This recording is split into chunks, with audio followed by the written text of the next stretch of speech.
Bon, salut Flanche. Aujourd'hui, je te fais la vidéo pour ton entraînement running de demain ou de après-demain.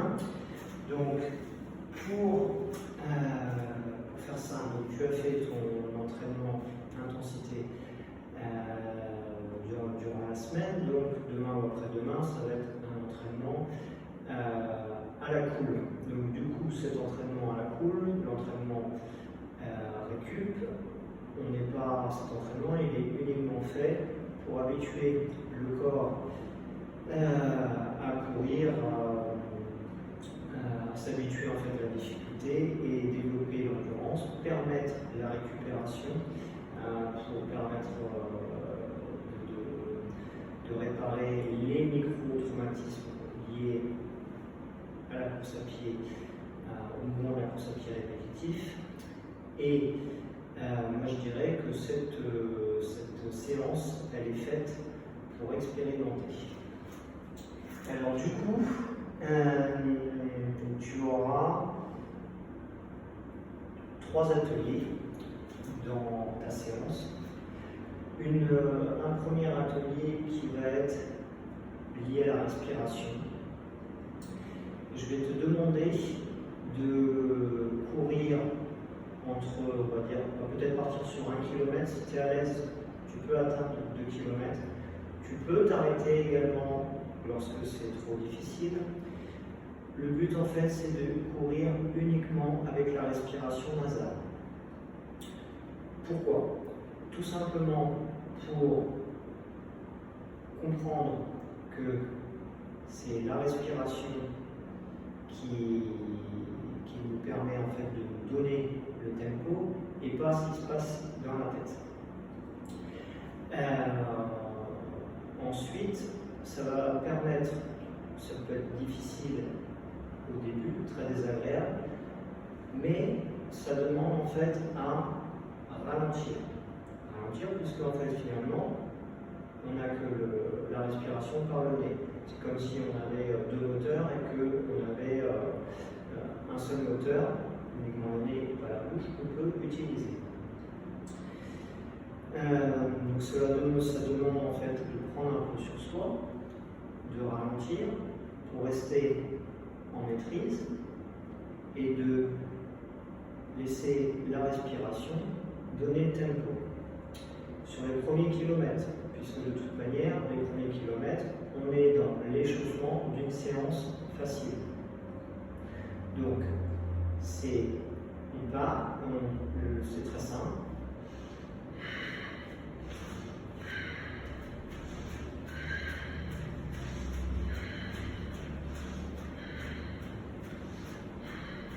C'est certain que si on court trop vite, obligatoirement, tu ne vas pas pouvoir tenir.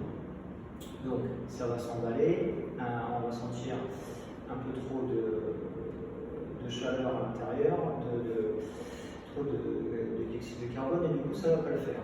Donc, du coup, cet exercice va être très bon pour se maîtriser.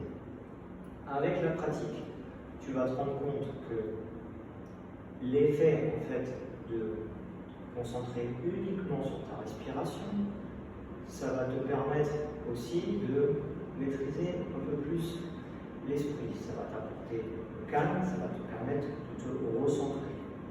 Ce que tu vas expérimenter avec la séance de course à pied, c'est ce que tu vas pouvoir ensuite transposer dans d'autres sports ou dans d'autres activités. Donc, on expérimente.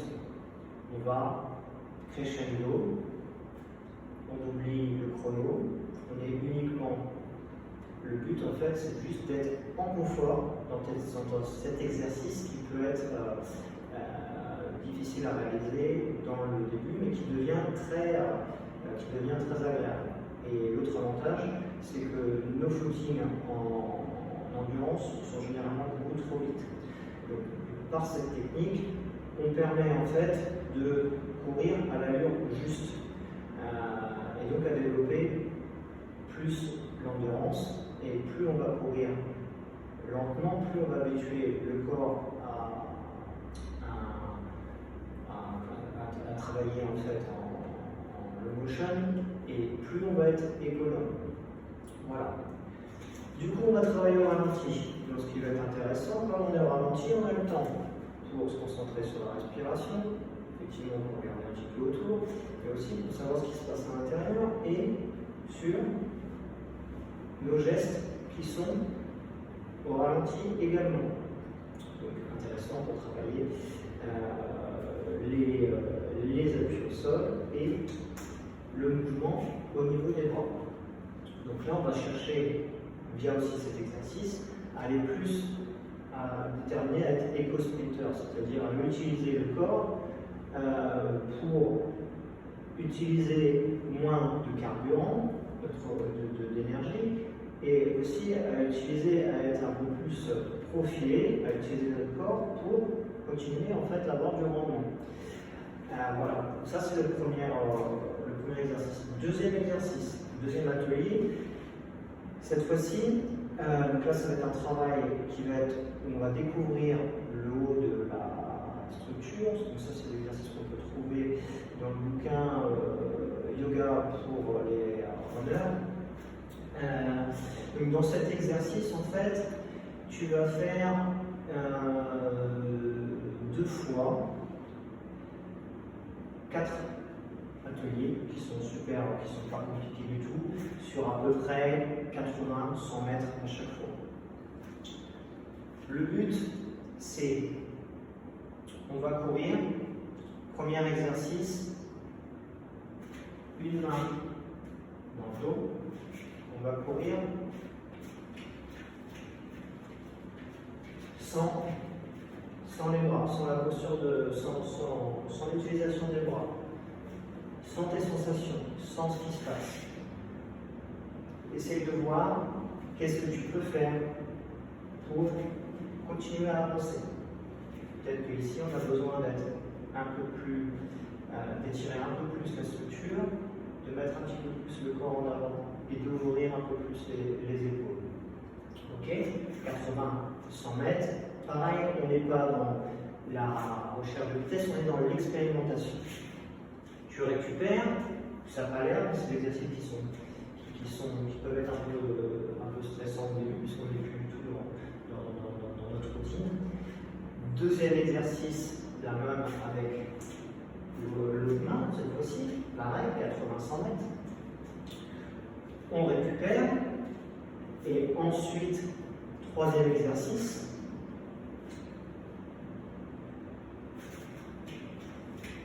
Alors ça peut paraître un petit peu bizarre, mais c'est idéal.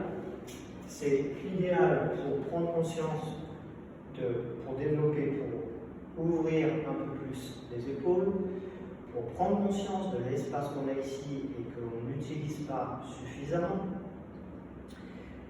Et comprendre aussi les tensions qu'on peut accumuler lors de la course à pied. Donc là, on est sur la troisième série, le troisième atelier, le troisième exercice, pareil, 80-100 mètres. Tu récupères, et là, par contre, tu vas faire l'inverse. Là, on va être dans le relâchement des épaules, et là, en fait, on va laisser son corps partir vers l'avant. Partir vers l'avant, ça signifie on a tendance à être un peu des tortues au début, à mettre la tête en avant. Non. Partir en avant, c'est-à-dire c'est bouger un petit peu le haut du corps, et la nuque et la tête sont juste orientées légèrement en avant. Et là, on va sentir que on va utiliser le poids de notre corps. Et là, on va devenir un peu plus éco-sprinter, parce que finalement, on va plus facilement dans le sens. Cet exercice, il est très, très intéressant à développer en descente. Là, les sensations, on va les développer un peu plus. Voilà, donc après, une fois que tu as fait ça, on va travailler ensuite. On va travailler ensuite sur. Tu vas reprendre ensuite une allure naturelle. c'est-à-dire que là tu vas recourir à ton allure normale.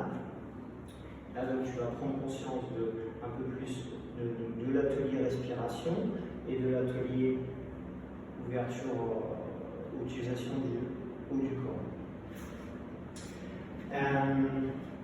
Je t'invite aussi également à développer un peu plus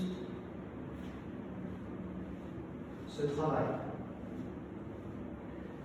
Plus en fait le mouvement part vers l'arrière, reprendre le long du short, plus le mouvement va partir vers l'arrière, et plus en fait, quand il repart vers l'avant, on utilise l'énergie. Mouvement vers l'arrière, et quand ça repart vers l'avant, en plus avec la posture inclinée légèrement vers l'avant, on développe encore un peu plus de facilité dans la course. Au final, c'est quelques secondes qu'on peut gagner par kilomètre, mais on va surtout obtenir en fait une aisance de course. Et également, en fait, quand tu vas prendre conscience de toute la structure, ce qui va se passer ensuite, c'est que je t'invite à relâcher de temps en temps, c'est-à-dire à simplement courir. On n'est pas obligé tout le temps de courir en tension. On peut, et ça se fait surtout sur la longue-distance, on peut s'économiser, relâcher, et en relâchant, on peut toujours continuer en fait, ça permet de faire une micro-pause, c'est-à-dire qu'on relâche les bras, mais on continue à mettre le corps en avant, et pour relâcher les tensions autour de la nuque et au niveau des bras jusqu'au bout des doigts. Voilà, donc ça c'est pour un atelier, 2 ateliers, et le troisième atelier, ça peut être pratiquement vers la fin de ta séance, si tu veux. Ce n'est pas on va mettre de l'intensité, mais c'est pas mettre de l'intensité dans le sens de battre un chrono, ça va être de travailler la dynamique. C'est-à-dire ce que tu as travaillé en slow motion, ce qui va se passer au fur et à mesure des séances comme ça que tu vas pratiquer. Ensuite, on va mettre en dynamique sur ce qu'on appelle sur des lignes droites. Le but sur la ligne droite, c'est juste de développer le mouvement, la foulée parfaite. Le petit truc sur les lignes droites, c'est simplement que quand est-ce qu'on s'arrête? On s'arrête uniquement, on peut s'arrêter uniquement quand on considère que sur les appuis on commence à appuyer trop, ou que le rythme cardiaque va commencer, on va passer sur une autre vitesse. Et là, ça signifie que le travail ne va plus être efficace parce que là, on va plus avoir le contrôle. Le but de ces foulées, entre 5 et 10, on va plutôt essayer par 5. Pareil, on va être sur des temps qui vont être très courts, sur des distances qui vont être assez courtes, entre au début peut-être 80 mètres, 100 mètres, 120 mètres. On va être autour peut-être on faut le faire de manière naturelle, peut-être qu'on va être autour de 20, 30 secondes, 35 secondes, on n'est pas dans la performance. Le but c'est juste d'apporter la conscience dans la dynamique et de déterminer si je suis en contrôle, ma foulée est bonne, les appuis sont bons. Voilà. Et donc, juste avant, on peut aussi, avant de courir, toi, on peut développer un peu plus, je te rappelle, travailler un peu plus, déverrouiller un peu plus le haut. Et là, on peut travailler avec les deux, et là, de travailler uniquement une, et le relâchement dans l'autre. Pareil, de l'autre côté. Ok. Et alors, toi, tu avais une question par rapport à le travail en côte. Pour le travail en côte, alors, on va penser de toute manière en termes de foulée, on va penser que ce soit sur le plat ou en descente ou en montée, on va toujours penser plus petit pas, une approche petit pas, qui sera plus efficace pour éviter, pour permettre l'absorption des chocs. Et en fait, pour moins moins d'écrasement. Et en fait, aussi pour une meilleure répartition du poids sur le corps et non éviter les blessures. Si tu es correctement aligné, ta cheville, ton pied est correctement aligné au sol, dans l'alignement de ta hanche, ça va entraîner moins de trauma que si généralement on va appuyer, on va aller chercher loin, et en fait on est juste en train d'étirer les tendons au maximum, et en plus on va déformer la foulée, ce qui fait que ça devient très vite improductif. Et on perd la maîtrise. Et ce qui est important dans tous les sports, c'est de garder la maîtrise. Et là, en fait, la maîtrise, je te l'apporte via l'exercice de respiration. On va être plus l'exercice de respiration que je propose, on est plus sur la respiration de l'océan que je t'ai expliqué l'autre fois. On inspire par le nez. Et en fait, on expire, en fait, le son peut venir de la gorge. Mais en fait, quand tu vas courir, tu vas être uniquement nasal. Mais en fait, tu peux te focaliser un peu plus sur le son qui vient de la gorge.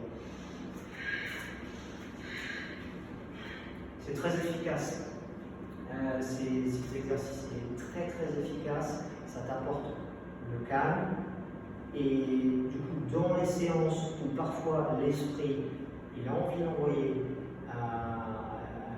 on veut juste en fait chercher en fait la dépense physique, la dépense d'énergie, ou même des fois qu'on n'a pas la motivation d'utiliser ça, permet de se recentrer et en fait après d'être correct dans l'entraînement, dans les différentes phases. On s'installe dans notre séance, ou même on s'installe dans toute activité, dans toute transition d'activité. Voilà, donc pense petit pas et en côte. En côte, en fait, ce qui va te donner l'indication, c'est qu'en fait, on va absorber, c'est pas on va absorber la côte, mais on n'est pas, ça signifie pas qu'on se courbe dans la côte. Ce qui signifie, c'est qu'on reste en maîtrise. Donc, si on reste en maîtrise, on pense à garder l'espace un peu ouvert ici. Ce qui va te donner un peu l'indication, c'est aussi la légère courbure que tu vas faire au niveau du bas du dos. Et donc, c'est plus en fait, penser en fait à être droit. Et quand en fait en côte, en fait, on va penser à toujours avoir cet appui vers l'avant pour avancer plus facilement. Et quand on va être sur le plat, cet appui vers l'avant, on va essayer d'avancer de cette manière. Et on ne va pas avancer, on va éviter de courir. L'énergie, elle est perdue, elle est inutile. Tandis qu'on va plutôt essayer d'avoir une foulée qui est rase en running sur route, pas en trail, en running sur route, une foulée qui va être rase. Et du coup, en fait, toute notre énergie, le mouvement des bras, notre foulée qui est rase, on est compact, on est bien sur nos appuis, on est dans l'économie et toute notre énergie, elle est uniquement dirigée en fait vers où on va. Il n'y a aucune déperdition. Pareil sur l'utilisation. Quand tu vas avoir la fatigue qui va s'installer, on en a déjà parlé dans la précédente vidéo, ça sera pour finir, on va avoir tendance à moins utiliser, il y a une des parties du corps qu'on va moins utiliser. Donc du coup, à nous de remettre cette amplitude. Tu peux aussi découvrir la foulée de cette manière, mais aussi explore, vois ce qui se passe. Change simplement les appuis avec les mains. Voilà.